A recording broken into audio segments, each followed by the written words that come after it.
भाजप, शिवसेना आणि आठवले रिपाई गट यांचा वचननामा प्रसिद्ध होतोय। त्या कार्यक्रमाचं थेट प्रक्षेपण आपण बघताय। मुख्यमंत्री देवेंद्र फडणवीस, उपमुख्यमंत्री एकनाथ शिंदे, रामदास आठवले, आशिष शेलार, अमित साटम सगळे उपस्थित आहेत मंचावर। विनोद तावडे सुद्धा आहेत। हा वचननामा मुंबईकरांकरता, मुंबईच्या विकासाकरता समर्पित आहे असं सांगितलं गेलंय। यांना विनंती करतो की आपण या ठिकाणी संबोधित करावे।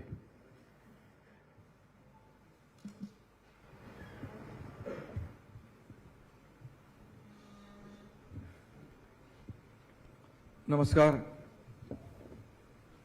आजच्या मुंबई महापालिकेच्या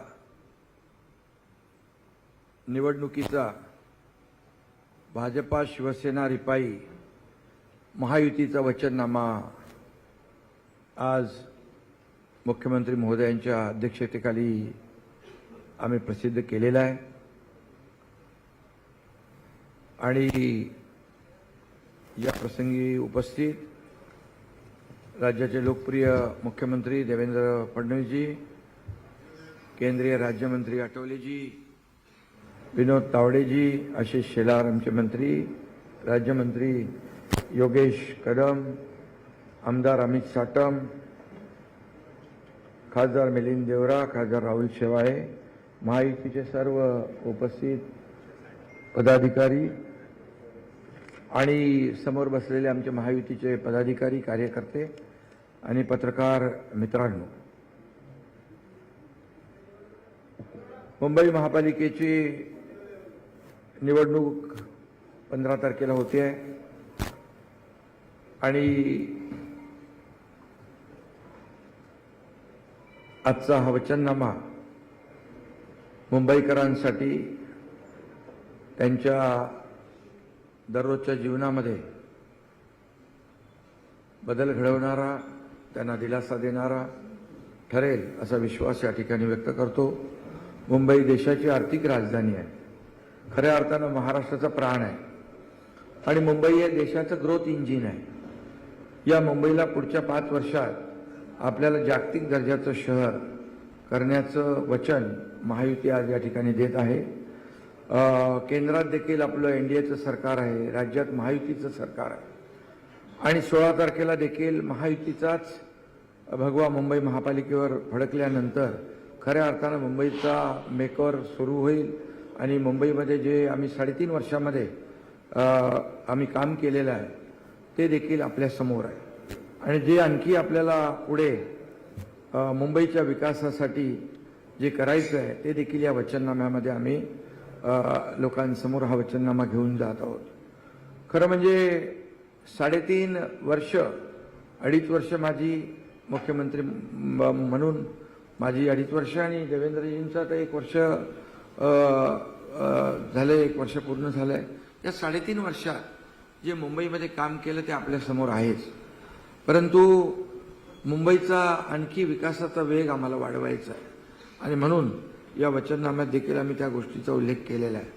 मुंबईत आलेल्या मराठी माणसांच्या हिताचं, मराठी भाषेचं आणि संपन्न मराठी संस्कृतीचं रक्षण करणं, वाढवणं, जोपासणं हे आमची जबाबदारी आहे महायुतीची आणि आमचं वचन देखील आहे। त्याचबरोबर जे सगळ्यात महत्त्वाचं म्हणजे मुंबई बाहेर गेलेला मूळ मुंबईकर आम्हाला पुन्हा सन्मानाने मुंबईत आणायचा आहे। हा मुंबईकर इकडे वसई विरार नालासोपाऱ्यापर्यंत गेला, इकडे बदलापूर, अंबरनाथ, वांगणीपर्यंत गेला। याला जबाबदार कोण हा देखील सवाल आहेच की जे यापूर्वी देखील मुंबई महापालिकेत सत्तेत होते। त्यांना खऱ्या अर्थाने हा जाब लोक विचारतीलच. आणि म्हणून महायुती सरकारने मोठे निर्णय या ठिकाणी घेतलेत, किंबहुना त्याचं आम्ही या वचननाम्याच्या माध्यमातून पूर्तता करणार आहोत टप्प्याटप्प्याने. 20,000 इमारतींना ओसी देण्याचा निर्णय आम्ही महायुतीने घेतला आणि त्याची अंमलबजावणी पुढच्या 1 वर्षामध्ये केली जाईल. हा देखील एक वचननाम्याचा आमचा भाग आहे. मुंबई पागडी मुक्त करण्याचा देखील ऐतिहासिक निर्णय. 100 वर्ष लोक राहतात, परंतु ते घरामध्ये घर दुरुस्तही करू शकत नाही, रिडेव्हलपमेंटही करू शकत नाही, ते विकू शकत नाही, अशा प्रकारची परिस्थिती आहे. त्यांना कर्जही मिळत नाही आणि या सगळ्या गोष्टी ज्या आहेत या दूर करण्यासाठी आम्ही तोही निर्णय घेतला. जे ओसी मिळत नव्हती त्यांना दुप्पट पाणीपट्टी भरावी लागत होती, दुप्पट मालमत्ता भरावा लागत होता. या सगळ्या गोष्टीचा विचार करून आम्ही तो निर्णय घेतला आहे. आणि म्हणून या पागडीतल्या इमारतींचा पुनर्विकास करण्याचा संकल्प देखील आम्ही या वचननाम्यात घेतलेला आहे. खरं म्हणजे याच्यामध्ये लाखो लोकांना फायदा होणार आहे. फनेल झोनचा देखील विषय आम्ही घेतलेला आहे. हाईट रेस्ट्रिक्शनमुळे पुनर्विकास थांबला होता, तोही निर्णय आम्ही घेतलेला आहे. म्हणजे याच्यामध्ये आम्ही वचननाम्याच्या माध्यमातून आम्ही त्याची पूर्तता करणार आहोत. झोपडपट्टी मुक्त मुंबई हे शिवसेना प्रमुखांचं स्वप्न होतं, 40 लाख लोकांना घरं देणं. परंतु मागच्या अनेक वर्षामध्ये त्यावर मला वाटतं काहीच झालं नाही. जे मुंबई महापालिकेत बसले होते त्यांची जबाबदारी होती वारसा सांगणाऱ्यांची, पण ते जाऊ द्या. आम्ही महायुतीने निर्णय घेतला की या संपूर्ण जे रखडलेले प्रकल्प आहेत त्यांना मार्गी लावायचं क्लस्टरच्या माध्यमातून. आणि म्हणून आता उदाहरणादाखल 17,000 घरांचं घाटकोपर येथे रमाबाई आंबेडकर नगर हे आम्ही SRA आणि MMRDच्या माध्यमातून काम करतोय. आणि त्यांना 20 वर्षापासून भाडं मिळत नव्हतं. 150 कोटी रुपये भाडं SRA आणि MMRD यांनी दिलं. हे एक उदाहरण आहे. असे 17 क्लस्टर या मुंबईत होत आहे टप्प्याटप्प्याने. त्यामुळे पूर्णपणे सुनियोजित मुंबईचा विकास या क्लस्टरच्या माध्यमातून होईल आणि तो देखील मोठं एक वचन आम्ही या ठिकाणी देतोय. त्यामध्ये नावं काही मी सगळी घेत नाही, पण उदाहरणादाखल अँटॉप हिल, कृष्णनगर, केतकीपाडा, गोपीकृष्णनगर, दहिसर, ओशिवरा, गोवंडी, चिता कॅम्प, चेंबूर, टागोर नगर, विक्रोळी पार्कसाईड, भांडूप असे अनेक 17 प्रकल्प आहेत. गिरणी कामगारांना हक्काचं घर देण्याचा निर्धार आम्ही केला आहे. यापूर्वी एकही घर गिरणी कामगारांना मिळालं नाही. मी आणि देवेंद्रजींनी 12,000 लोकांना घरं दिली. अमितला माहीत आहे, साठम त्याच्यामध्ये पुढे होता गिरणी कामगारांचा. तर 12,000 लोकांना घरं दिली आणि 1,10,000 लोकांची यादी आहे. मुंबई आणि MMR मध्ये देखील ती घरं देण्याचा संकल्प देखील आम्ही याच्यात केलेला आहे. हक्काची घरं, परवडणारी घरं मुंबईमध्ये मिळाली पाहिजे, त्याचंही वचन आम्ही याच्यामध्ये दिलेलं आहे. आणि म्हणून मुंबईतला माणूस हद्दपार जो झालेला आहे त्याला पुन्हा आणण्याचं काम या ठिकाणी आम्हाला करायचं आहे. आणि म्हणून ते देखील जे बाळासाहेबांचं स्वप्न होतं आणि त्याचबरोबर आदरणीय देशाचे प्रधानमंत्री नरेंद्र मोदीजी देखील त्यांनी देखील घोषणा केलेली आहे की सर्वांसाठी घरं आणि सर्वांसाठी घरं या संकल्पनेतून आम्ही ही संकल्पना पुढे नेण्यासाठी पुढच्या 5 वर्षात जवळपास 30 ते 35 लाख घरांची निर्मिती करण्याचा आमचा मानस आहे. आणि मोठ्या प्रमाणावर लोकांना घरं मिळतील आणि परत त्या ठिकाणी मुंबईत लोक येतील. म्हणजे मुंबईतला माणूस धोकादायक इमारती, चाळी आणि स्लममुळे बाहेर जाऊ नये आणि बाहेर गेलेला पुन्हा यावा यासाठी आम्ही हे करतोय. आणि म्हणून आम्ही इतरांचं श्रेय वगैरे काही चोरणारे लोक नाही. ते श्रेय चोरणारी टोळी सक्रिय झालेली आहे, त्याच्याबद्दल मी नंतर बोलेन. परंतु मुंबई म्हणजे प्रधानमंत्री महोदय, गृहमंत्री महोदय, मी, देवेंद्रजी यांच्यावर सातत्याने टीका करतात लोक की मुंबईपासून तोडणार, मुंबईपासून तोडली जाईल, मराठी माणूस मुंबईतून बाहेर गेला तो तुमच्यामुळेच गेलाय. परंतु स्वतः प्रधानमंत्री महोदयांनी मुंबईला खूप महत्त्व दिलेलं आहे. मुंबईला फिनटेक सिटी करण्याचा प्रधानमंत्री महोदयांचा निर्धार आहे. आणि म्हणून येत्या 5 वर्षात फिनटेक कॅपिटल मुंबईला केलं पाहिजे अशी भावना राज्य सरकारची आहे. त्यासाठी केंद्र आणि राज्य सरकार आणि महापालिका मिळून हे करेल. BKC मध्ये इंटरनॅशनल फायनान्स सर्व्हिस सेंटर, काही लोक म्हणाले गेलं, कुठे गेलंच नाहीये. आम्ही करतोय आणि त्यामुळे लाखो लोकांसाठी, तरुणांसाठी रोजगार निर्मिती होईल. स्टार्टअप आणि इनोव्हेशन हब उभारले जातील. आणि म्हणून हे अनेक या ठिकाणी जी वचनं आम्ही देतोय ती आपल्यासमोर आहेत. हिंदू हृदय सम्राट बाळासाहेब ठाकरे यांचं जन्मशताब्दी वर्ष आहे. ते देखील आम्ही महायुती म्हणून महापालिकेच्या माध्यमातून विविध सामाजिक उपक्रम, आरोग्याचे उपक्रम, लोकांचे लोकाभिमुख उपक्रम घेऊन आम्ही ते राबवणार आहोत. आणि एक सूचना देखील त्याच्यामध्ये आली की हिंदू हृदय सम्राट शिवसेना बाळासाहेब ठाकरे वैद्यकीय विद्यापीठ महापालिकेच्या रुग्णालयांना संलग्न असं देखील करण्याचा आमचा मानस आहे. एसटीच्या प्रवासाच्या तिकिटात आम्ही बहिणींना 50% सवलतीचा निर्णय राज्य सरकारने घेतला. काही लोक म्हणाले तोट्यात जाईल. पण एसटी फायद्यात आली. तसंच आम्ही मुंबईकर लाडक्या बहिणींसाठी BST मध्ये देखील 50% सवलत देण्याचा निर्णय महिलांसाठी, आमच्या लाडक्या बहिणींसाठी घेण्याचा संकल्प केलेला आहे. आणि म्हणून त्यांना लाडक्या बहिणींना आत्मनिर्भर तर आम्ही लाडकी बहीण योजनेतून केलंय. जसं मोदी साहेबांनी महिलांना आत्मनिर्भर आणि आत्मसन्मान देण्याचा निर्णय घेतलाय, तसंच आम्ही देखील सरकार म्हणून घेतलाय आणि त्याचा फायदा आपण बहिणींना होतोय ते पाहतोय. लघु उद्योजकांना 5 लाखापर्यंत बिनव्याजी कर्ज देणं, कोळीवाडे आणि गावठाण्यांचं स्वतंत्र DCR तयार करून पुनर्विकासाला चालना देणं, कोळी बांधवांना विश्वासात घेतल्याशिवाय आम्ही कुठलाही निर्णय घेणार नाही. आणि म्हणून हे सगळं जे आहे हे आम्ही तुमच्यासमोर मांडतोय. पुनर्विकास प्रकल्प राबवताना आता जे अडथळे येत होते हे सगळे अडथळे आम्ही दूर केले. म्हणजे आता कुठलाही अडथळा पुनर्विकासासाठी येणार नाही. मग SRA असेल, म्हाडा असेल आणि इतर ज्या धोकादायक इमारती असतील, या सर्व सेसच्या बिल्डिंग असतील, नॉन सेसच्या बिल्डिंग असतील, BDD चाळीमध्ये तर आम्ही घरे दिलेली आहेत.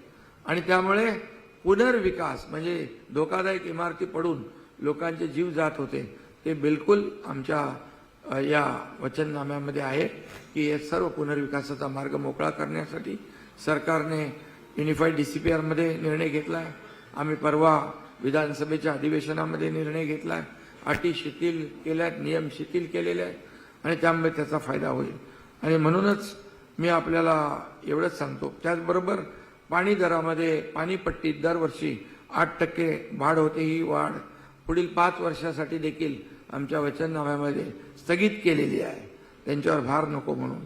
आणि म्हणून मला एवढंच सांगायचं आहे, मुख्यमंत्री महोदयांनी देखील यापूर्वी देखील सांगितलं, ते आम्ही वचननाम्यात याच्यात आहे की मुंबईतलं प्रदूषणमुक्त मुंबई करण्यासाठी 17,000 कोटी रुपये खर्च करून पर्यावरण संवर्धन करणं हे देखील आम्ही त्या ठिकाणी केलं. आणि गेले 25 वर्ष फक्त अंडरस्टँडिंगसाठी रखडलेले STPचे प्रकल्प ते 25 वर्षात केले नाही. सगळं असंच प्रदूषित पाणी आपण समुद्रात सोडत होतो, ते देखील आता बंद होईल. STP ट्रीटमेंट प्लांट सुरू आहेत. कामं 1-1.5 वर्षात कामं कंप्लीट होतील. जी 25 वर्षात झाली नाही ती आम्ही केली. रस्त्यांची काँक्रिटीकरण, दरवर्षी पावसाळ्यामध्ये खड्ड्यातून प्रवास करायचा, बळी जात होते, अपघात होत होते, ते देखील काँक्रीटचे, मी मुख्यमंत्री झाल्यानंतर देवेंद्रजींनी आम्ही दोघांनी मिळून निर्णय घेतला की 2 फेजमध्ये अख्ख्या मुंबईचे रस्ते काँक्रीटचे झाले पाहिजे आणि ते तुम्हाला दिसत आहेत. पहिला फेज 6 महिन्यामध्ये होईल आणि दुसरा फेज एक पुढच्या दीड वर्षामध्ये, वर्षभरातच कंप्लीट होईल आणि मुंबई पूर्ण खड्डेमुक्त होईल. आणि बाकी खूप आम्ही त्याच्यामध्ये वचननाम्यामध्ये जे काही मुंबईकरांसाठी आवश्यक आहे ते या मांडलेलं आहे. आणि फक्त वचननाम्यामध्ये आम्ही फक्त तेवढं मांडून थांबणार नाही, तर त्याची अंमलबजावणी आम्ही करणार, हा विश्वास या ठिकाणी मी व्यक्त करतो. आणि या ठिकाणी मुख्यमंत्री महोदयांना विनंती करतो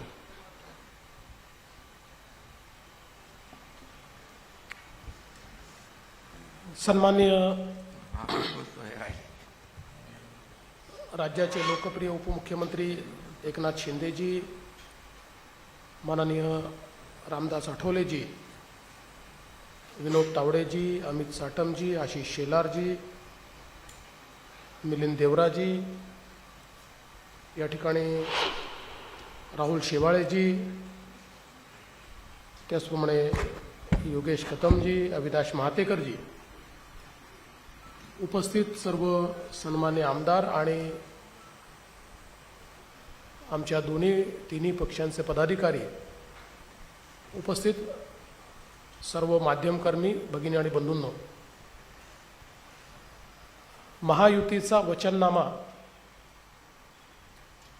आज आपल्यासमोर आम्ही प्रकाशित करतो आणि माननीय उपमुख्यमंत्र्यांनी या वचननाम्याचे सर्व हायलाइट्स आपल्यासमोर ठेवले आहेत.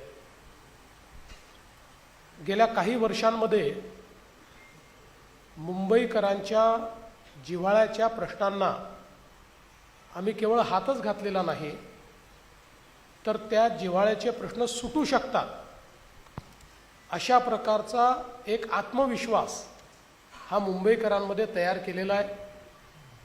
आणि म्हणून इतर कोणीही वचननामा दिला तरी त्यांचा ट्रॅक रेकॉर्ड आणि आमचा ट्रॅक रेकॉर्ड याच्यामध्ये असलेल्या अंतरामुळे आम्ही जो काही जाहीरनामा वचननामा देतो तो पूर्ण करू. आणि एवढंच नाही तर 5 वर्षानंतर ज्यावेळेस जनतेच्या समोर जाऊ त्यावेळी या वचननाम्यावर आधारित ॲक्शन टेकन रिपोर्ट हा मी फॅक्ट शीट म्हणून मांडू की काय आम्ही केलं होतं, काय सांगितलं होतं आणि काय काय आम्ही करू शकलो हे देखील लोकांसमोर आम्ही मांडू. मुंबईकरांचा जो जिव्हाळ्याचा प्रश्न आहे गृहनिर्माणाचा, त्याच्यामध्ये आत्ताच शिंदेसाहेबांनी सांगितलं की वेगवेगळे प्रश्न सोडवण्याचा प्रयत्न आम्ही करतो. त्या ठिकाणी डीम्ड कन्व्हेन्सचे विषय आम्ही सोडवलेले आहेत, जागा फ्री होल्ड करण्याच्या संदर्भातले निर्णय आम्ही घेतले आहेत, काही ठिकाणी हाईटचे जे रिस्ट्रिक्शन्स आहेत ते दूर करण्याकरता मग एअरपोर्ट अथॉरिटीचं रडार शिफ्टिंग असेल किंवा वेगवेगळ्या प्रकारच्या परमिशन्स असतील, फनेल झोन असेल, यामध्ये देखील मोठ्या प्रमाणात आपण निर्णय घेतले आहेत आणि भविष्यात याला चालना देण्याचा आपण एक प्रयत्न करणार आहोत. एक संकल्प आज आम्ही घेतलेला आहे, मुंबईत राहणारा जो मराठी माणूस आहे याला काहीही झालं तरी मुंबई सोडून बाहेर जावं लागणार नाही. मुंबईमध्येच त्याला घरं आम्ही देऊ आणि हे आम्ही BDD साहित करून दाखवलं, हे अभ्युदयनगरमध्ये आम्ही करतोय, हे पत्रासाहित आम्ही करून दाखवलं आहे, विशाल सह्याद्रीमध्ये आम्ही करून दाखवलेलं आहे. वेगवेगळ्या योजना जर बघितल्या तर काही लोक केवळ मराठी माणसाच्या घरांबद्दल बोलत राहिले, पण करणारे कोण आहेत तर आमची महायुती करणारी महायुती आहे हे देखील आपण लक्षात घेतलं पाहिजे.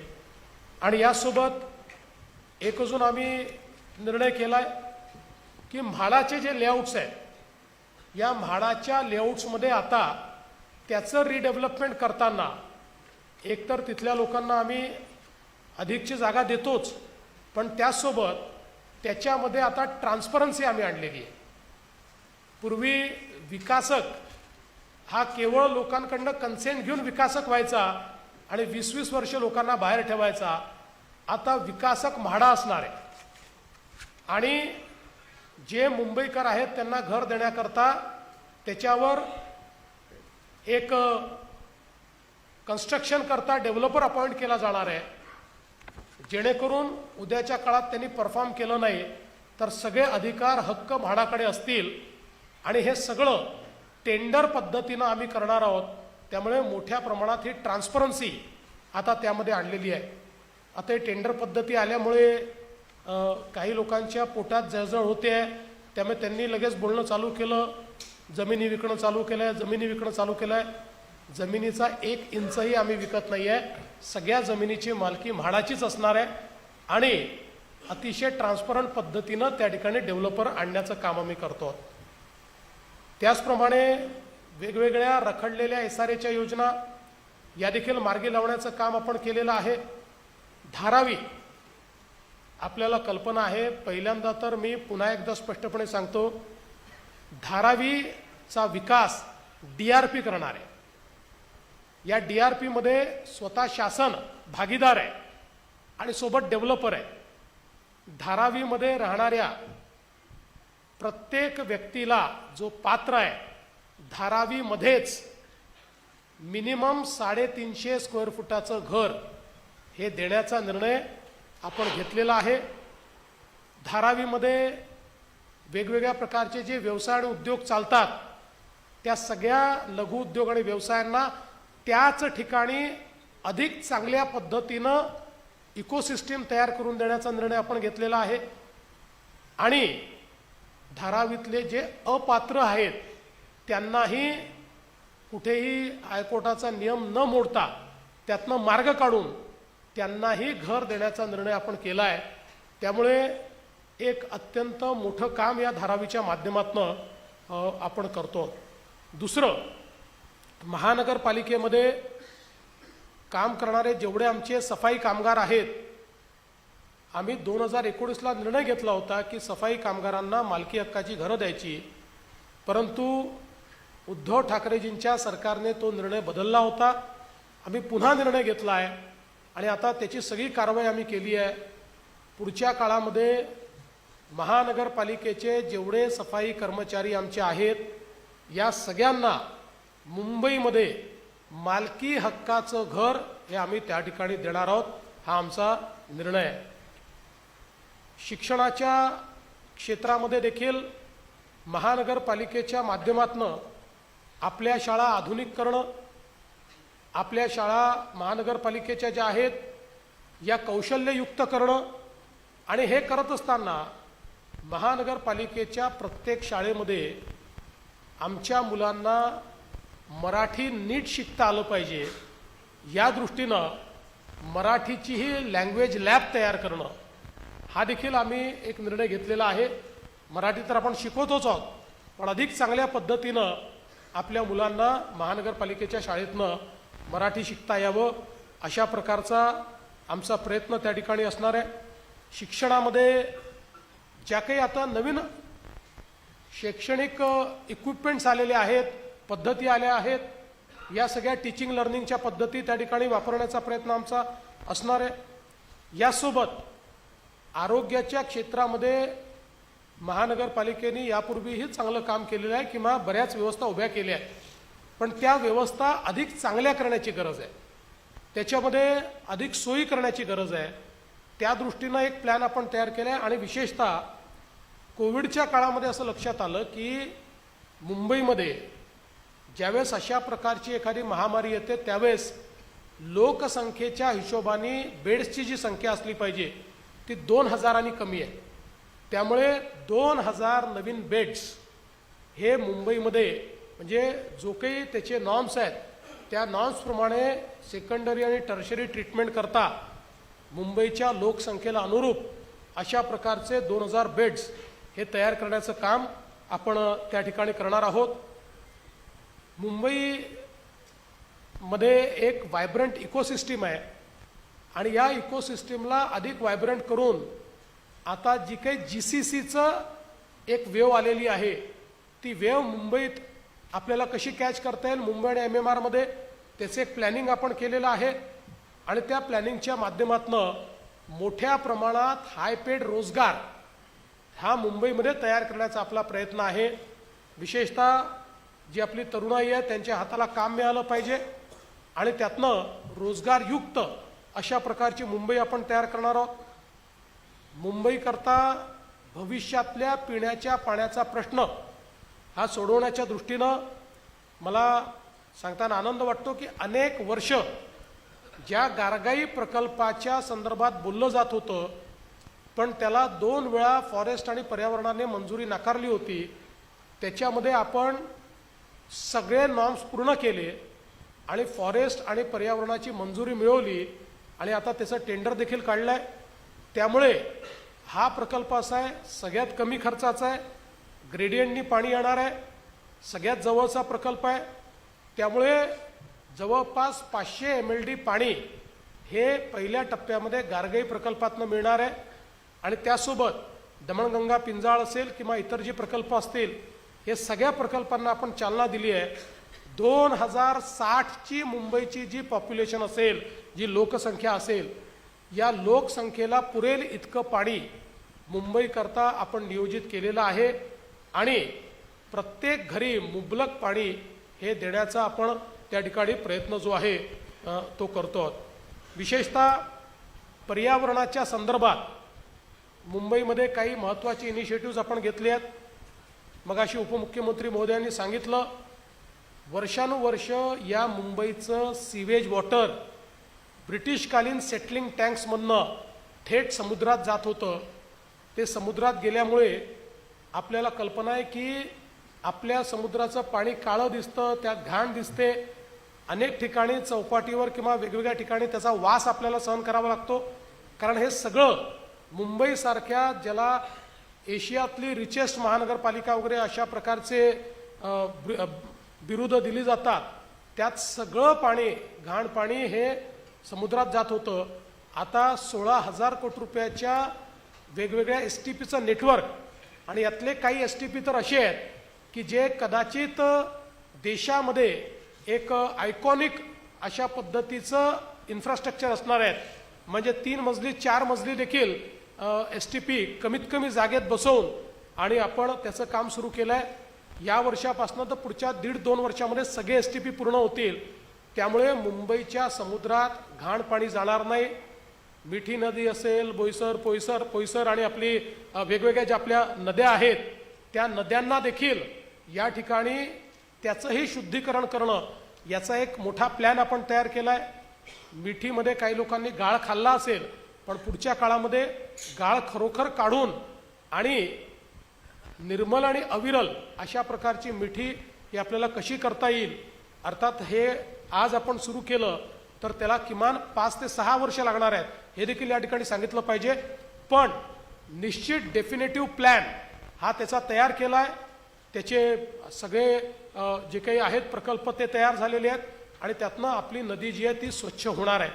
यासोबत आपल्याला माहिती आहे की जेवढे मुंबईचे डम्पिंग ग्राउंड्स आहेत, या सगळ्या डम्पिंग ग्राउंड्सचं कॅपिंग करणं, त्याचं बायोमॅनिंग करणं, तिथल्या जागा रिक्लेम करणं आणि यापुढे डम्पिंग पूर्णपणे बंद करणं, याकडे आता आपण वाटचाल सुरू केली आहे. नवीन पद्धतीनं झिरो गार्बेज असा प्लॅन आपण त्या ठिकाणी तयार करतो. आणि हे जे काही लिगसी वेस्ट आहे आणि नवीन वेस्ट आहे, या दोन्हीला आपण त्या ठिकाणी वेल्थमध्ये कन्वर्ट करतो. कचऱ्यापासून वीज निर्मितीचा प्रकल्प हा सुरू करून त्यातनंही आपण एक स्वच्छ वीज देखील मिळवण्याचा प्रयत्न करतो. काही गॅस निर्मितीचाही आपल्या समोर एक पर्याय त्या ठिकाणी आहे की ज्यातनं आपल्याला आपले व्हेकल्स देखील चालवता येतील. अशा पद्धतीनं मुंबईमध्ये एक आम्ही 17,000 कोटी रुपयाचा क्लायमेट ॲक्शन प्लॅन हातामध्ये घेतलेला आहे की ज्या क्लायमेट ॲक्शन प्लॅनच्या माध्यमातून एक मुंबईला सर्क्युलर इकॉनॉमी आम्ही तयार करणार आहोत. टाटा सन्सचे जे प्रमुख आहेत N. चंद्रशेखरन यांना मी विनंती केली होती आणि त्यांनी एक मुंबईच्या सर्क्युलर इकॉनॉमीचा काही एक्सपर्ट्सला बसवून प्लॅन तयार करून दिला आहे. आता तो प्लॅन हा महानगरपालिकेचे एक्सपर्ट्स आणि बाकी सगळ्यांना बसून आम्ही तो फॉर्मअप करू आणि सगळ्या क्षेत्रांमध्ये वॉटर क्वालिटी, एअर क्वालिटी असे जेवढे पर्यावरणाचे मानकं आहेत, या सगळ्या मानकांना एका ओव्हरआर्चिंग अशा पद्धतीच्या प्लॅनचा भाग करून सगळ्या क्षेत्रांमध्ये सर्क्युलर इकॉनॉमी ही कशी तयार करता येईल हा प्रयत्न आपण त्या माध्यमातून करणार आहोत. पब्लिक ट्रान्सपोर्टमध्ये आपल्याला माहिती आहे की आपण मोठ्या प्रमाणात मेट्रोचं नेटवर्क तयार केलं आहे. जवळपास MMR रिजनमध्ये 427 किलोमीटरचं मेट्रोचं हे नेटवर्क आहे. त्यातलं मेजर मुंबईमध्ये आपलं नेटवर्क आहे. आपले अंडरग्राऊंड मेट्रोचं काम पूर्ण झालं आहे. बाकीही मेट्रोचं काम आपण वेगाने पूर्ण करतोय. आता दिल्लीनंतर सर्वात जास्त मेट्रोचं नेटवर्क असलेली मुंबई आहे. दिल्लीला ते करायला 20 वर्ष लागले, आपण 6 वर्षात ते करून दाखवलेलं आहे. आता 2026-27 मध्ये जवळपास 50 किलोमीटरचं काम पूर्ण होईल. 27-28 मध्ये 80 किलोमीटरचं काम पूर्ण होईल. 29 पर्यंत आत्ता हातात घेतलेले सगळे नेटवर्क आम्हाला पूर्ण करायचे आहेत आणि काही नवीन आता अजून आपण विस्तारित नेटवर्क घेतोय, त्याला कदाचित त्याच्या पुढचा कालावधी लागेल. आणि हे करत असताना याच्यासोबतच आपल्या बेस्टमध्ये आपल्या बसेस ज्या आहेत, या बसेस करता आज मुंबईच्या लोकसंख्येची तुलना केली तर आपल्याकडे 5,000 बसेस आहेत. पण मुंबईकरता, मुंबईसारख्या शहराकरता किमान 10,000 ते 12,000 बसेसची आवश्यकता आहे. आणि म्हणून मोठ्या प्रमाणात EV बसेसचे आपण निर्णय घेतला, त्याचे ऑर्डर्स दिले आहेत आणि पुढच्या काळामध्ये फ्लीट मोठी आपण करणार आहोत. आणि ही फ्लीट मोठी करून त्यातनं ज्याला आपण लास्ट माईल कनेक्टिव्हिटी म्हणतो, ती लास्ट माईल कनेक्टिव्हिटी ही मुंबईमध्ये तयार करून मुंबईकरांना त्यांचं जीवन सुकर करण्याचा प्रयत्न आहे. सबर्बन रेल्वेच्या संदर्भातही आपल्याला माहिती आहे की मुंबईची जी लाईफलाईन आहे आपली लोकल ट्रेन, त्यामध्ये MUTP 2 MUTP 3 याच्या माध्यमातून MUTP 3A याच्या माध्यमातून आपण मोठ्या प्रमाणात राज्य सरकार केंद्र सरकार मिळून त्या ठिकाणी गुंतवणूक केलेली आहे. आणि जे प्लॅटफॉर्म्स आहेत त्याची लांबी वाढवणं, ट्रेन्सचे डब्बे वाढवणं, ट्रेन्सची सफाई चांगलं करणं, त्या ठिकाणी एस्केलेटर्स लावणं, वेगवेगळ्या पॅसेंजर ॲम्युनिटीज तयार करणं. आता याचा दुसरा टप्पा असा आहे की केंद्र आणि राज्य सरकार मिळून आम्ही त्या ठिकाणी जे काही आपले डब्बे आहेत, कारण आपल्याला माहिती आहे आपल्या डब्यांना गेट्स नाही आहेत आणि गेट्स लावले तर लोकांना तिथे गुदमरल्यासारखं होईल, फार गर्दी त्या ठिकाणी असते. डब्यांची संख्या अजून 3 कशी वाढवायची या संदर्भातले काही ट्रायल्स चाललेले आहेत. नवीन सिग्नलिंग सिस्टीमचे ट्रायल्स चाललेले आहेत. आणि त्यासोबत आता संपूर्ण आपल्या सबर्बन रेल्वेमध्ये मेट्रोसारखे बंद दरवाजाचे डबे, ज्याच्यात स्लायडिंग डोअर बंद दरवाजे होतील आणि पूर्णपणे AC अशा प्रकारचे डबे आपण तयार करणार आहोत. आणि हे करताना केंद्रीय रेल्वे मंत्र्यांना मी विनंती केली होती आणि त्यांनी ती विनंती मान्य केली की सेकंड क्लासच्या तिकिटामध्ये 1 रुपयाचा देखील वाढ न करता आम्ही मुंबईकरांना त्या लोकलमध्ये अतिशय चांगला प्रवास हा पुढच्या काळात देणार आहोत. टप्प्याटप्प्यानं हे होईल, पण ऑर्डर तर आम्ही सगळ्या ट्रेन्स रेक चेंज करण्याच्या देऊ. टप्प्याटप्प्याने त्याची डिलिव्हरी सुरू होईल आणि त्या पद्धतीनं आपण ते काम करणार आहोत. ट्रान्सपोर्टेशनमध्ये एक अजून नवीन प्लॅन आपण जो तयार केलेला आहे हा मुंबई वॉटर ट्रान्सपोर्टचा प्लॅन तयार केला आहे. मागच्या काळामध्ये मुंबईमध्ये आपण रोरो सुरू केली, आज ती अतिशय यशस्वी झालेली आहे. काही ठिकाणी आपण पॅसेंजर बोट्स सुरू केले आहेत. आत्ता एकूण मुंबई आणि MMRचं जे क्षेत्र आहे या MMRच्या क्षेत्रामध्ये जवळपास 85 नॉटिकल माईल इतकी वॉटर ट्रान्सपोर्टची व्यवस्था उभी आहे. आता आपण जो या ठिकाणी प्लॅन केला आहे त्याच्यामध्ये मुंबईसह MMR क्षेत्रामध्ये 200 नॉटिकल माईल एवढं वॉटर ट्रान्सपोर्टचं नेटवर्क आपण उभं करतो. 21 ठिकाणी आपण जेटीज तयार करतो. वॉटर टॅक्सीज आपण त्या ठिकाणी आणतो. या वॉटर टॅक्सीज ज्या आहेत याही सस्टेनेबल असल्या पाहिजेत. त्या अल्टरनेट फ्युएलवर, इलेक्ट्रिक किंवा अल्टरनेट फ्युएलवर असल्या पाहिजेत किंवा मग हायब्रिड असल्या पाहिजेत. या दृष्टीने आपण करार केलेले आहेत. आणि पुढच्या काळामध्ये हे इन्फ्रास्ट्रक्चरचं काम पूर्ण झाल्यानंतर आपण वॉटर टॅक्सी सुरू करू. म्हणजे नवी मुंबईचं एअरपोर्टपासनं तर गेटवे ऑफ इंडियापर्यंत आपल्याला वॉटर टॅक्सीने येता येईल अशा प्रकारचं प्लॅनिंग देखील या ठिकाणी आपण केलेलं आहे. आणि हे सगळं करत असताना मागच्या वेळेस आम्ही सांगितलं होतं की ह्या सगळ्या ट्रान्सपोर्ट सिस्टीमचं आम्ही इंटिग्रेशन करू. तसं आपण आता वन मुंबई ॲप तयार केला आहे. आता एका तिकिटावर आपल्याला मेट्रो, मोनो, सबर्बन रेल्वे, बस याच्यात फिरता येतं. आता हे इंटिग्रेशन पूर्ण MMR रिजनला आपण लागू करणार आहोत. आणि हे जे वॉटर ट्रान्सपोर्ट आहे तेही याचा भाग आहे. त्यामुळे वॉटर टॅक्सीमध्येही त्याच तिकिटावर आपल्याला बसता येईल अशा पद्धतीनं आपण त्याचं प्लॅनिंग केलेलं आहे. आणि म्हणून मुंबईकरांचं जीवन हे ट्रान्सपोर्टेशनशी खूप निगडीत आहे. त्यांचा खूप वेळ हा ट्रान्सपोर्टेशनमध्ये जातो. त्यातनं आपण एक प्रकारे त्यांना मुक्ती देतो. आपल्याला माहिती आहे त्यासोबत रोडचं जे एक्सपान्शन आपण करतो. मागच्या काळामध्ये आपण आता बांद्रा वर्सोव्याचं काम पूर्ण करत आणलं आहे. वर्सोव्यापासनं दहिसर, दहिसरपासनं विरार अशा प्रकारची लिंक आपण करतोय. ठाण्यापासनं बोरिवलीपर्यंत, मुलुंडपासनं गोरेगावपर्यंत बोगद्यांची कामं आपण सुरू केलेली आहेत. आपण या ठिकाणी वेगवेगळ्या प्रकारचे म्हणजे आपण जे ऑरेंज गेट आहेत त्या ठिकाणी आपण एक बोगदा करतोय.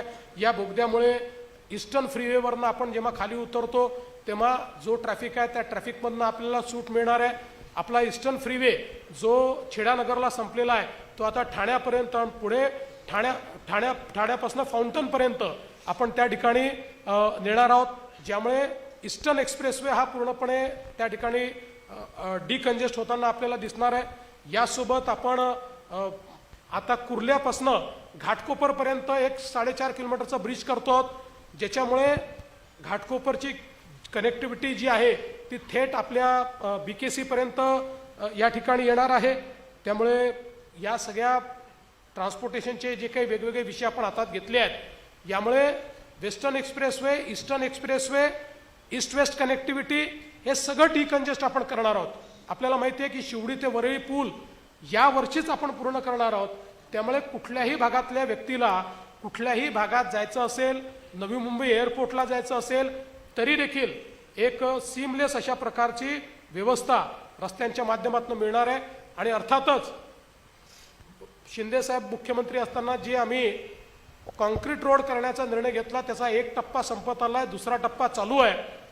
हे रस्ते असे बनत आहेत की हे रस्ते बनल्यानंतर पुढचे 30-40 वर्ष त्या रस्त्यावर कधीच खड्डा पडणार नाही. खड्डेमुक्त मुंबईकडे जाण्याचं काम हे आपण या ठिकाणी सुरू केलेलं आहे.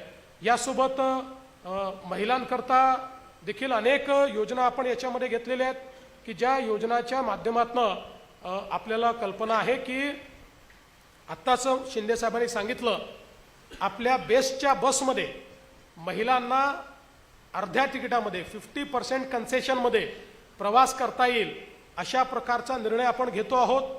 आणि त्यासोबत या मुंबईतल्या ज्या आमच्या लाडक्या बहिणी आहेत, या लाडक्या बहिणींना महानगरपालिकेच्या माध्यमातून मागच्या काळामध्ये आपण काही प्रशिक्षण दिलं आहे, काही त्यांना घरकामाकरता शिलाई मशीन्स असतील, वेगवेगळ्या इक्विपमेंट दिले आहेत.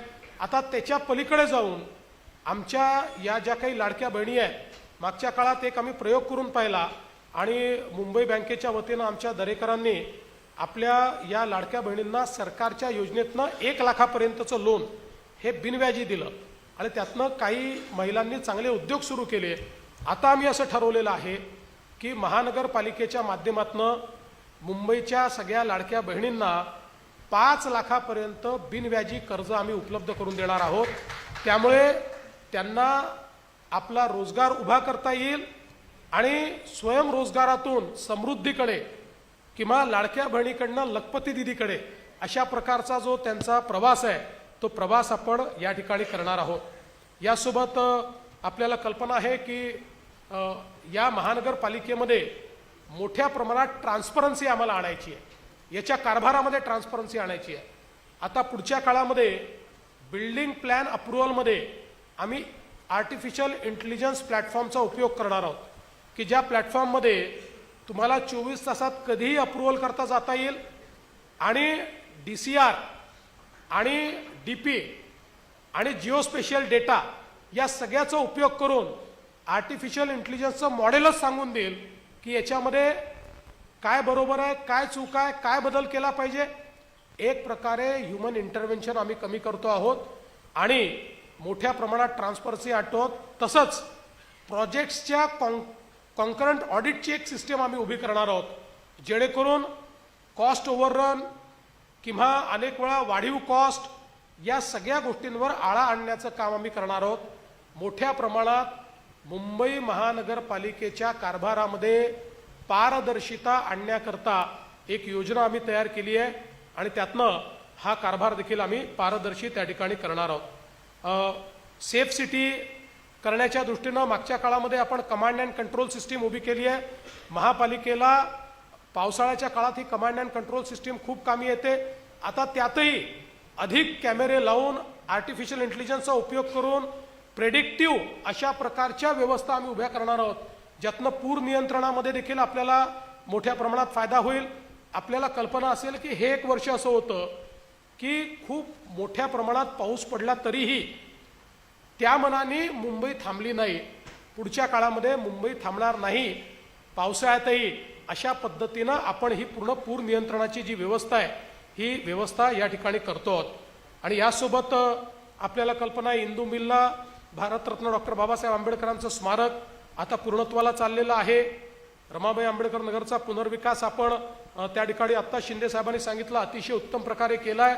आणि विशेषतः लोकशाहीर अण्णाभाऊ साठे हे ज्या ठिकाणी चिरागनगरला राहत होते त्या ठिकाणी त्यांचं स्मारक हे देखील आपण तयार करतो आहोत. त्याचंही काम आपण सुरू केलेलं आहे. त्यामुळे आपली जी मानकं आहेत त्या मानकांचं देखील या ठिकाणी उत्तम संवर्धन केलं पाहिजे अशा प्रकारचा आपला प्रयत्न आहे. या मुंबईमध्ये राहणारा जो आमचा मराठी माणूस आहे, या मुंबईचा जो आम नागरिक आहे, मुंबईतला जो गरीब आहे, मुंबईतला जो झोपडपट्टीवासी आहे, मुंबईमधल्या महिला आहेत, कामकाजी महिला आहेत, या सगळ्यांचा विचार या वचननाम्याच्या माध्यमातून आम्ही केलेलं आहे. खूप गोष्टी याच्यामध्ये आहेत, सगळ्या गोष्टी सांगता येणं शक्य नाही आहे. पण मी या निमित्ताने मुंबईच्या जनतेला एकच गोष्ट सांगतो, 25 वर्षाची निष्क्रियता तुम्ही पाहिली आहे. आता या 5 वर्षामध्ये ज्यावेळेस एखादी महानगरपालिका सक्रियतेने काम करते त्यावेळी ती काय परिवर्तन करू शकते हे दाखवण्याचं काम आम्ही करणार आहोत. आणि त्याकरता समस्त मुंबईकरांनी आमच्या महायुतीला या ठिकाणी पूर्ण बहुमताने निवडून द्यावं असं आव्हान मी करतो. धन्यवाद.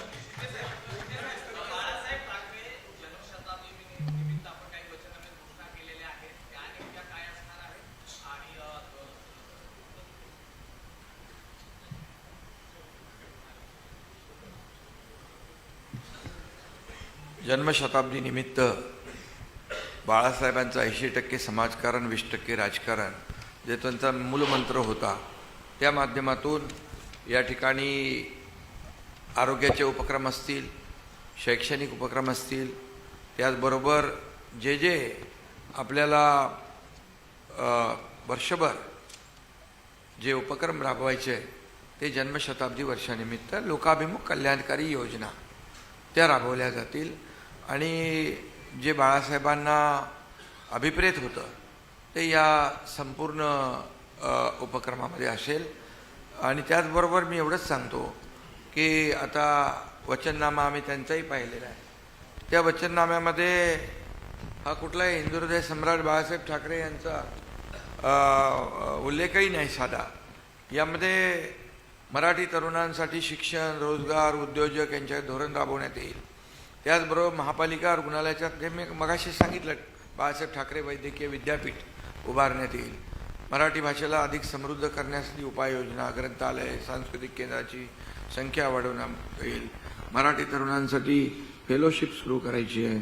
परवडणाऱ्या घरांचं धोरण मगाशी मी सांगितलं की मुंबईकर मराठी माणूस हद्दपार झाला त्याला पुन्हा आणायचं आहे. पण मला एवढंच सांगायचं आहे की त्यांच्या वचननाम्यामध्ये साधा मराठीचा उल्लेख आम्ही पाहिलेला नाही, हिंदुत्वाचाही उल्लेख नाही आहे का. आणि बाळासाहेब ठाकरे यांचा जन्मशताब्दीचा उल्लेखही नाही. त्यांना विसर पडलेला आहे. त्यामुळे मी सांगेन की आता आमचा वचननामा तर आम्ही सगळ्या कल्याणकारी योजना, विकासाचा अजेंडा घेऊन आम्ही पुढे चाललोय.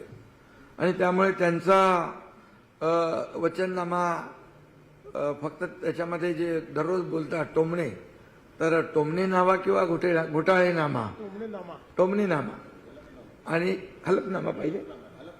टोमणे नामा, हलफनामा, घोटाळे नामा, काय जे काय बोलायचं बना. पण आमचा विकासनामा आहे, आमचा वचननामा आहे. आणि त्यामुळे हा फरक आहे. आम्ही लोकांना दिलेला शब्द पाळणार आहोत. मराठीच्या बाबतीमध्ये ते नेहमी सांगतात, परंतु ते मराठीच्या बाबतीमध्ये एकही काम त्यांनी सांगावं, आम्ही 10 कामं सांगतो. त्यांचे पुतना मावशीचं प्रेम आहे आणि म्हणून फक्त निवडणुकीमध्ये ते उतू येतं. पण आम्ही कायमस्वरूपी मुंबईतल्या मराठी माणसाच्या मागे, मुंबईकरांच्या मागे सरकार उभं राहिलेलं आहे. आता आशिष शेलार यांनी एक सूचना या ठिकाणी केलेली आहे. मराठी सिनेमांना हक्काचं सिनेमागृह, मल्टिप्लेक्स थिएटर महापालिकेच्या माध्यमातून उभारण्याचा निर्णय आम्ही घेऊ. मराठी नाट्य, संगीत, कला, कलांसाठी 3 मराठीसाठी नाट्यगृह उभारण्याचा संकल्प आम्ही केला आहे. तंत्रज्ञानाच्या आधारावर AI पोर्टल आणि अल्गोरिदम ऑडिटवर भ्रष्टाचार विरहित मुंबई महापालिका देखील करण्याचा संकल्प या ठिकाणी केलेला आहे. ठेवीचं मी आपल्याला सांगतो, मी कालच बोललो त्याच्याबद्दल. ठेवीमध्ये माझ्याकडे चार्ट आहे आणि याप्रमाणे 2019ला 76,579 कोटी होते आणि कॅपिटल एक्सपेंडिचर 5,432 होता 2019ला. 2020ला 7,900 होते आणि खर्च होता 9,695 वर्षाला. 2021 78,745 आणि खर्च 9,341. आता बघा 31/3/2022 सरळ 91,690 कोटी झाले. का? त्यावेळेस आम्ही निर्णय घेतला होता की जो प्रीमियम, कोविड काळ होता, प्रीमियम 50% सवलत स्टॅम्प ड्युटीमध्ये 50% सवलत, त्यामुळे 91,000 वाढले. आणि त्यानंतर मग बघा 86,000, 82,000, मग माझ्या काळात, देवेंद्रजींच्या काळात. पण इकडे 5,432 2019ला होता वर्षाचा खर्च, आता 20,166 कोटी आहे. एवढा खर्च करून पण आजच्या ठेवी किती आहेत माहिती आहे? 20,166 कोटी 5,432च्या ऐवजी वर्षाला खर्च करून 80,415 कोटी रुपयांच्या ठेवी आहे. म्हणजे या चोराच्या उलट्या बोंबा आहेत ना. खोटं बोला पण रेटून बोला. अरे पैसे ठेवी, तुम्ही म्हणालात नाही ठेवी काय चाटायचे असतात का? परंतु एवढा पैसे लोकांसाठी खर्च करायचा असतात. पण एवढा खर्च करून पण 80,000 कोटी आहे. त्यामुळे मग अगोदरचे पैसे कुठे जात होते त्याचा देखील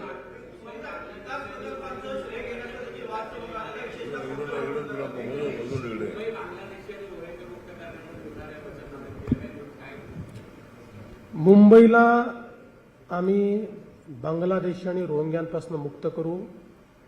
मी तुम्हाला सांगतो, गेल्या एका वर्षामध्ये हायेस्ट नंबर बांगलादेशी या मुंबईत शोधून काढले आहेत, ते डिपोर्ट केलेले आहेत. आणि आता हे सुरूच राहणार आहे. आणि आता तर आम्ही IITच्या मदतीने एक आर्टिफिशियल इंटेलिजन्सचं टूल तयार करतोय की ज्याचा उपयोग करून बांगलादेशी आयडेंटिफाय करणं सोपं होईल. कारण आपल्याला माहिती आहे की हे बांगलादेशमधनं पश्चिम बंगालमध्ये येतात, त्या ठिकाणी वेगवेगळ्या प्रकारे कागदपत्र तयार करतात आणि येऊन आपल्याकडे राहतात. दिसतातही आपल्यासारखे, थोडं बोलतातही आपल्यासारखे, त्यामुळे त्यांना हुडकावं लागतं, कागदपत्र असतात. आणि म्हणून आता एक आम्ही टूल तयार करतो आर्टिफिशियल इंटेलिजन्सचं. गेल्या 3 महिन्यापासून त्याच्यावर प्रयोग चाललेले आहेत. आत्तापर्यंत 60% रिलायबिलिटीवर ते पोहोचलं आहे, पण पुढच्या 5 ते 6 महिन्यामध्ये 100% रिलायबिलिटीवर पोहोचेल. आणि त्यातनं मग बांगलादेशी शोधून काढणं हे अत्यंत सोपं जाईल. 100% मुंबईतले बांगलादेशी आणि रोहिंगे शोधून काढून त्यांना डिपोर्ट करण्याचं काम आम्ही करणार आहोत.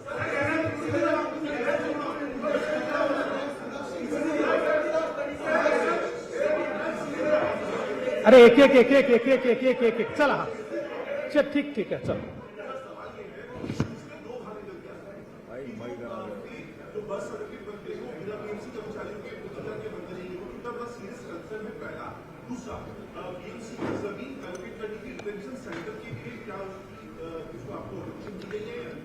देखिए, पहला तो यह है कि फेक बर्थ सर्टिफिकेट का जो स्कैम हुआ है, जो हमारे किरीट सोमैया जी ने बाहर निकाला है, अब उसको तो पूरे तरीके से हम लोगों ने बाहर निकालकर जिन पर कार्रवाई करनी है वो कार्रवाई कर दी है. जहां तक डिटेंशन सेंटर का सवाल है, उसकी जमीन हमको मिल गई है, उस पर कार्रवाई हम कर रहे हैं. हाँ,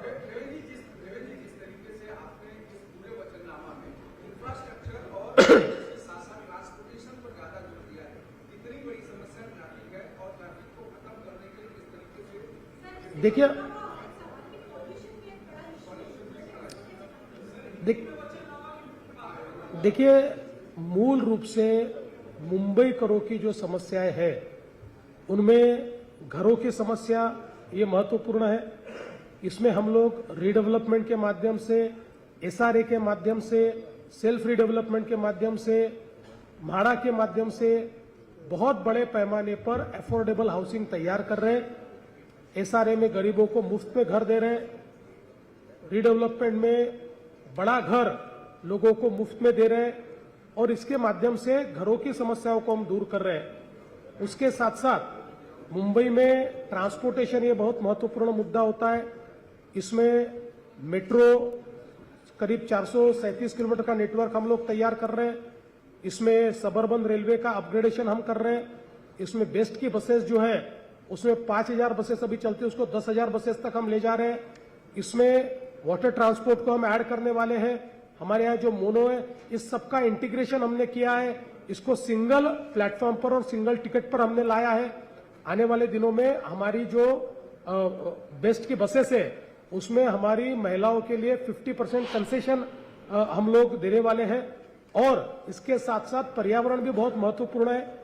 मुंबई में 100% जो लिक्विड वेस्ट है उसको ट्रीट करके ही, साफ करके ही पानी समुद्र में जाए, इसकी व्यवस्था हमने की है। यहाँ पर जो लीगेसी वेस्ट है उसको डंप न करते हुए उसको हम वेल्थ में कन्वर्ट कर रहे हैं। कचरे से बिजली का निर्माण हम लोग करने वाले हैं।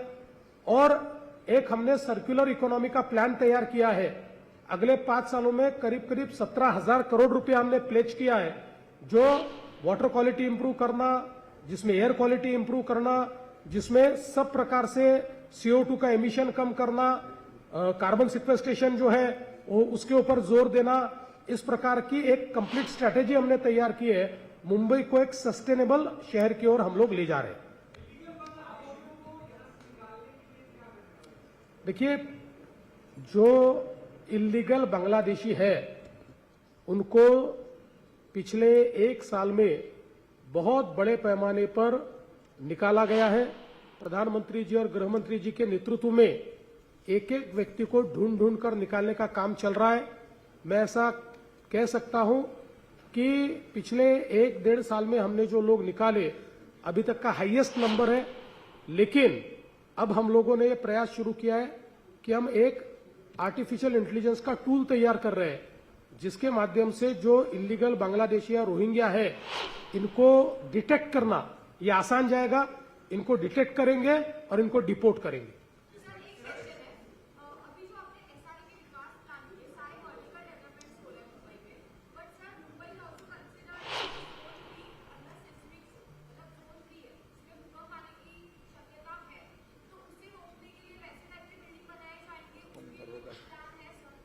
देखिए, अब हमारा जो DCPR जो है मुंबई का, उस DCPR ने ही इस बात की चिंता की है कि किस प्रकार की बिल्डिंग्स हमारे यहाँ रहनी चाहिए। DCPR का जो मूल होता है वो वहाँ का स्ट्रेटा कैसा है, वहाँ की जियोलॉजी कैसी है, वहाँ की ज्योग्राफी कैसी है, इसको ध्यान में रखते हुए ही DCPR हमने तैयार किया है।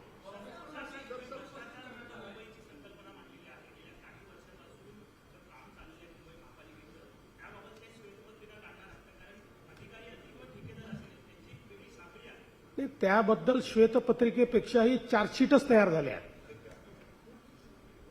लोक जेलमध्ये देखील आहेत, मिठीमध्ये मलिदा खाणारे जेलमध्ये आहेत, रस्त्यामध्ये मलिदा खाणारे जेलमध्ये आहेत, कोविड घोटाळा करणारे, बॉडी बॅग करणारे, त्या ठिकाणी कफन घोटाळा करणारे, खिचडी घोटाळा करणारे सगळे जेलमध्ये आहेत। त्यामुळे चार्जशीट, डायरेक्ट चार्जशीट।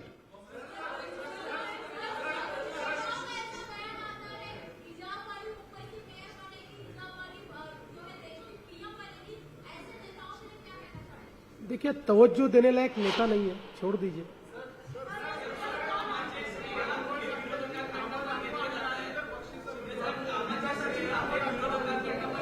है काय?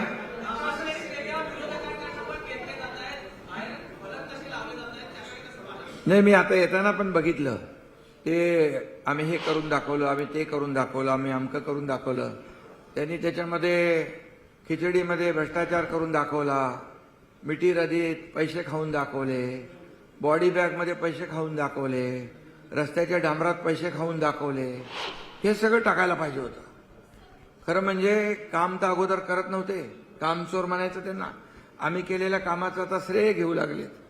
म्हणजे ही कामचोर टोळी ते जे काही म्हणत होते, आता खरी कामचोर टोळी कोण आहे ते बघा।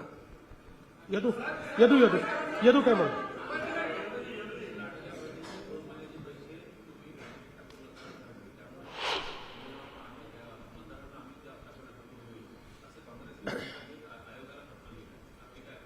काँग्रेस आणि आमचे विरोधक पहिल्या दिवशीपासून आमच्या लाडक्या बहिणीचा विरोध करतायत। मागच्या काळात जेव्हा योजना आम्ही सुरू केली त्यावेळेस हायकोर्टात गेले, ही योजना बंद करा म्हणून। हायकोर्टात त्यांना दाद मिळाली नाही। आता पैसे टाकू नका म्हणतात। ऑन गोईंग स्कीम आहे। सगळ्या मॉडेल कोड ऑफ कंडक्टमध्ये स्पष्टपणे म्हटलेलं आहे कुठलीच ऑन गोईंग स्कीम थांबवता येत नाही। त्यामुळे त्यांनी किती पत्र लिहिले तर त्यातनं लाडक्या बहिणीबद्दल त्यांचं विषच बाहेर येईल, पण लाडक्या बहिणींचे पैसे थांबणार नाहीत।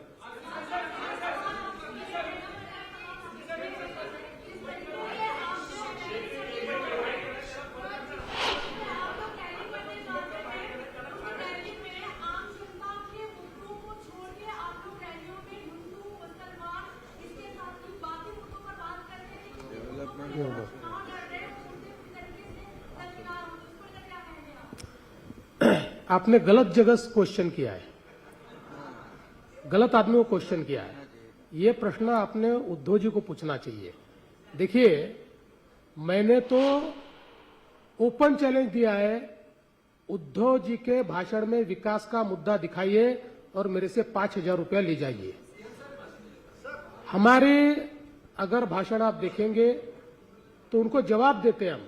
और हिंदुत्व क्यों नहीं बोलेंगे भाई? हमको गर्व है, हमारे हिंदुत्व पर गर्व है। वी आर अनअपोलोजेटिक, इसलिए हम हिंदुत्व बोलते हैं। लेकिन हमारी भाषणों में 95% केवल डेवलपमेंट होता है, वो डेवलपमेंट पे बोलते ही नहीं है।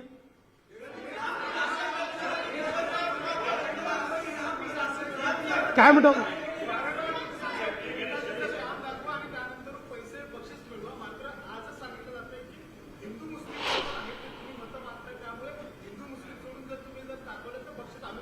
ते लगेच त्यांना म्हणा 1 लाख रुपये पाठवा, कारण माझ्या प्रत्येक भाषणामध्ये विकासच बोलतो मी। त्यामुळे तुम्ही जरा माझा प्लीज संदेश घेऊन जा, 1 लाख रुपये घेऊन या, लाडक्या बहिणींना दिल।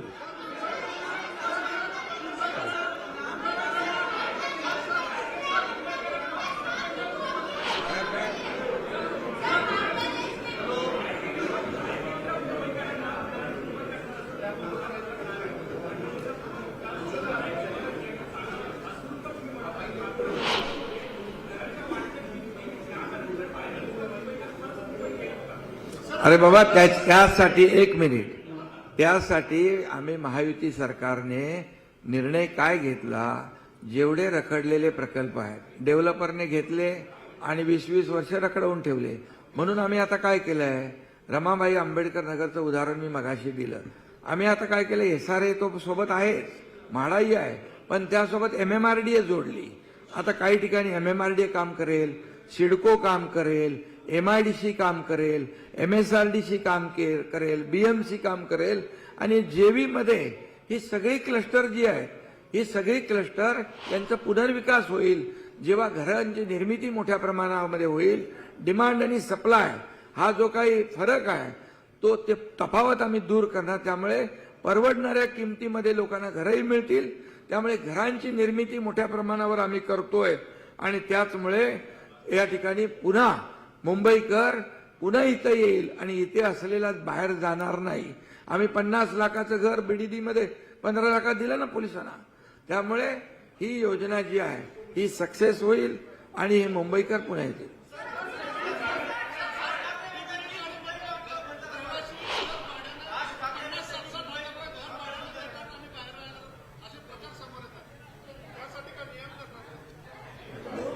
काय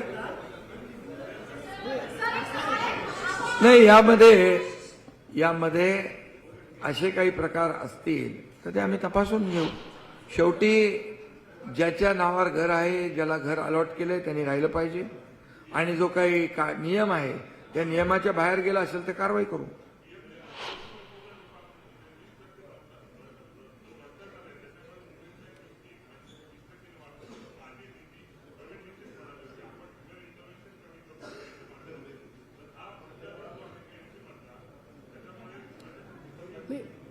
मुळामध्ये हा प्लॅटफॉर्मच त्याकरता आपण तयार करतो, कारण मागच्या काळात आपण ऑटो DCR आणला, पण ऑटो DCR आल्यानंतरही ह्युमन इंटरव्हेन्शन राहिलं। आता मी एक पहिला ट्रायल याचा घेतला, याच्यावर ज्यावेळेस आपण प्लॅन अपलोड करू त्यावेळेस DCR प्रमाणे तो प्लॅन आहे की नाही या संदर्भातलं 3D मॉडेल उभं होईल, आणि जर असेल तरच तो अपलोड करता येईल, नसेल तर ते सांगेल की हे चेंजेस करून अपलोड करा। म्हणजे या सगळ्या प्रक्रियेत ह्युमन इंटरव्हेन्शनच नाहीये। कन्सेशनच्या संदर्भातही मेजर प्रॉब्लेम कुठे होतो, जिथे कन्सेशन मागायचे असतात त्याही ठिकाणी कन्सेशनही या प्लॅटफॉर्मचाच भाग असतील। त्यामुळे डिफाईन्ड कन्सेशन जे आहेत ते सगळे या प्लॅटफॉर्मवर ह्युमन इंटरव्हेन्शन शिवाय मिळतील। आणि सीएम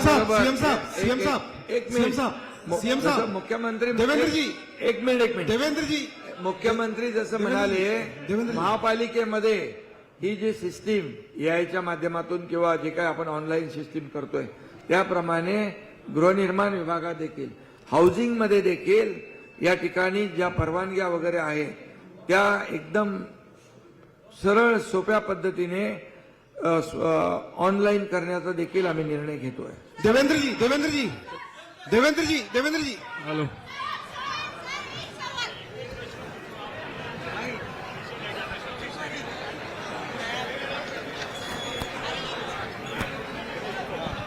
आप सब ठीक है ना? मुंबई महापालिकेसाठी महायुतीकडून जाहीरनामा प्रसिद्ध करण्यात आलेला आहे. यावेळी उपमुख्यमंत्री एकनाथ शिंदे आणि देवेंद्र फडणवीस हे देखील उपस्थित होते. त्यांनी मुंबईसाठी कशा प्रकारे विकास योजना महायुती सरकारकडून आखल्या जातील त्या संदर्भातली माहिती दिली. मुंबईतला माणूस हा मुंबईमध्येच राहील याची खात्री आम्ही तुम्हाला पटवून देतो असं देखील त्यांनी सांगितलेलं आहे. प्रदूषणमुक्त मुंबई संदर्भात देखील त्यांनी महत्त्वाची घोषणा केलेली आहे.